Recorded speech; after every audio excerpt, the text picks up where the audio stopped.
Hello everyone. In this video I'm going to be talking about one of the most important predictive techniques we use in astrology, and it's the solar return. Now, what is a solar return? It's basically the return of the sun to the position it occupied at birth, degree, minute, and second. So, when the sun returns to its birthplace, we cast a chart depending on the location the person is at during that time, and we get a solar return. Now, what do we use this solar return for? Well, basically it spans 1 year, and it allows us to see with great clarity the main event or events that the person might experience throughout the year. Now, this technique works very well with transits. Okay, now there are two rules we need to observe before we begin interpreting a solar return, and the first one is that the solar return should be cast for the location the person is at on his birthday. Now, let's say you're born in Berlin, Germany, and on your birthday you were in New York. The solar return should be cast for New York, and this is a rule that has been observed by the 16th century astrologer Jean-Baptiste Morin, and it extends to the French astrologer Alexandre Volgin. He also used it.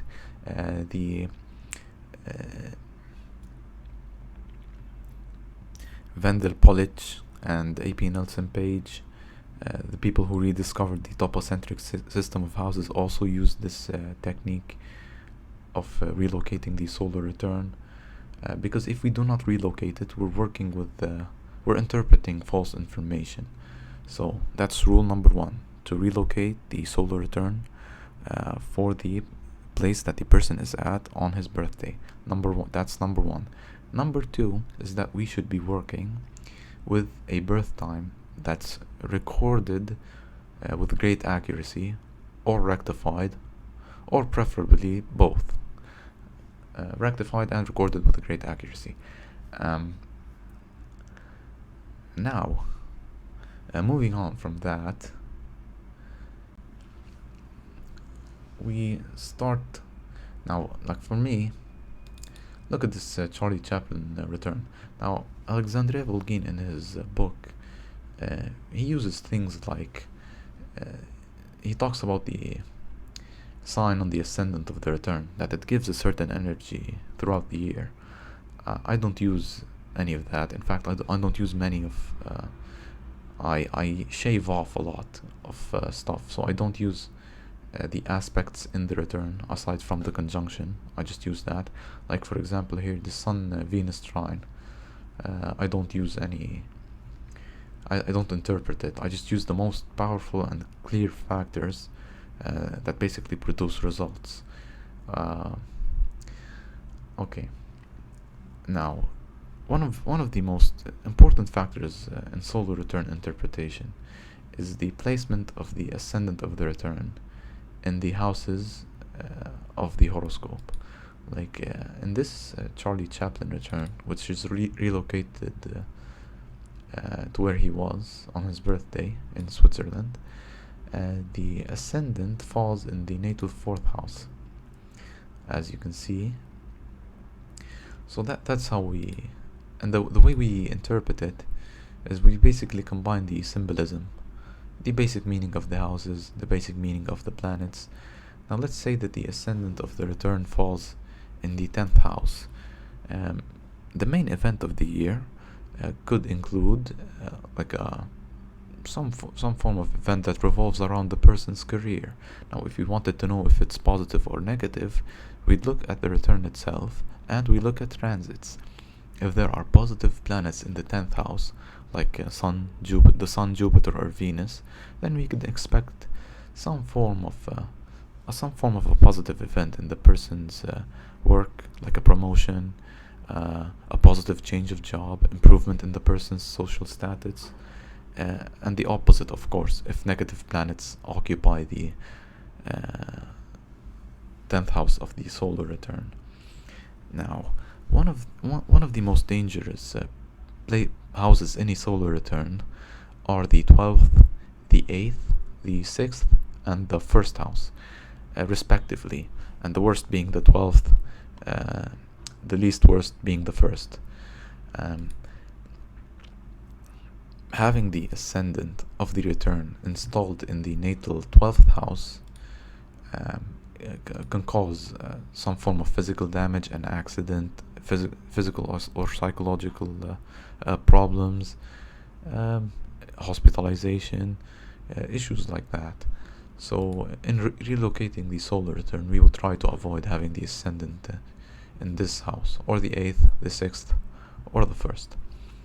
Now we also have to take into consideration the base horoscope. If the base horoscope is well protected and there are no dangerous transits, for example, this placement by itself in the 12th house of the natal horoscope might not produce much damage.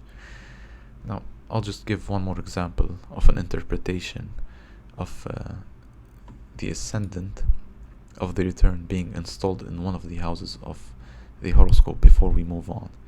Let's say the ascendant of the return is installed in the natal 2nd house. That way, we can expect the main event of the year to revolve around the finances, the purchase or sale of something, the person's income, its increase or decrease. If we wanted to know more information, we'd look at the planets in the 2nd, or we would look at transits. Okay? We could also look at the 8th house of the return. Now, the planets in the annual chart, and especially the sun, these give very clear and very powerful effects throughout the year. Now, not all planets have the same weight in a solar return. For example, the effect of the 3 outer planets can be very slight, or the person can't feel it that much. The most important planet in a solar return, of course, is the sun, and its placement in the houses could also indicate the main event of the year. And we also should avoid the placement of the sun in the 4 houses I mentioned before, the 12th, the 8th, the 6th, and the 1st, because it can produce a negative event. Now, the sun is a neutral factor here. It can activate an event throughout the year in relation to any of the houses.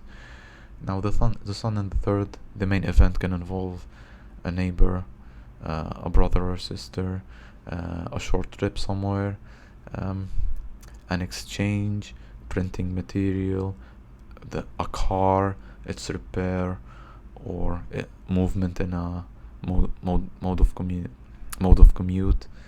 or modes of communication are emphasized throughout the year. Now, that's a basic interpretation of the sun.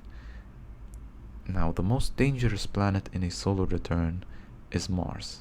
Again, we should avoid having it in any of the 4 houses I mentioned before. These 4 houses. The worst placement out of all the placements is having Mars in the 12th house. That's the most damaging placement anyone can have throughout the year. Okay, so for example, let's say that Mars is in the 10th house. It could cause the person to overwork in their career. If other factors support it, the person can even lose their job, but it usually just causes discomfort in the professional area. Now, another factor we have to pay attention to in a solar return is if a house contains more than 3 planets, 3 or more planets. It could also contain the main event of the year. Like, if for example if we have 3 planets in the 10th house, the main event of the year could be contained in the person's career. Okay? Now, planets in conjunction or opposition to an angle in a cusp. This is also a very powerful and important element to consider. By the way, these 6 points are taken from the book Predictive Astrology. Of course, I refer to it in all of my videos, and you could check it out in the description. Okay, but back to our 4th point. Now look at this Charlie Chaplin return here. He has the sun in opposition to the 8th house. Now this is the solar return for when he dies, and this example is also taken from this book here. Now, what can we see that indicates a very negative physical event from the positions I referred to you before? The position of Mars in the 1st house, Saturn in the 6th, and the Sun and South Node opposing the 8th house. Okay, there are more factors we can look at, but I just like to mention these 4. Now, if we have Jupiter, for example, in conjunction with the 10th house of a solar return, it could produce positive events in the person's friendships or groups or professional contacts. Its opposition to the 5th house can also generate events related to the meanings of the 5th house. Like, for example, if you have, let's say you have Uranus in your solar return exactly on your IC, it can generate events related to the home. It can also generate events related to the career and social status, like sudden shots to power, or sudden falls from power, sudden promotions, sudden erraticism in the professional area. Okay? Planets in conjunction in the solar return, these don't have to be interpreted in the houses. Let's say that you have Venus in conjunction with Uranus. It could be in the 2nd house, but its position in the 2nd house can cause a positive event related to finances, but it could also cause some form of instability in the love life if we combine the basic symbolism of both planets, the Sun being related to love and Uranus a planet of instability. It could cause fleeting love affairs or some form of rebellion on the affective plane. Okay, now solar return aspects.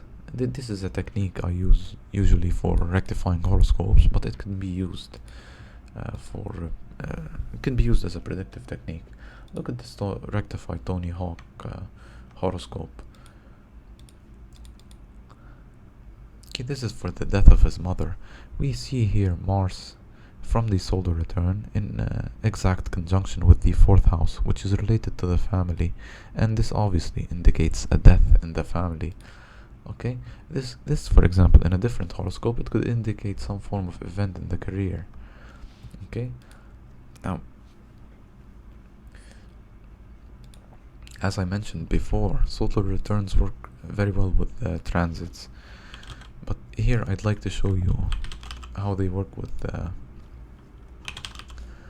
primary directions. Okay, so this is for the death of his mother. The solar return is this, and the primary direction that matures is the movement of Neptune to a conjunction with the descendant here.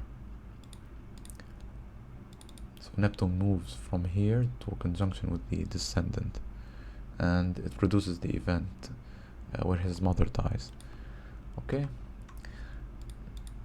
now this is also a different solar return aspect I'd like to show you, which shows the negativity of Mars and the danger of it being in conjunction with the 8th house. This is a solar return aspect, and it's in exact conjunction with the 8th house. It's also taken from this book here, which is very informative. And the primary direction that matures here is the trine of Mars to the Ascendant.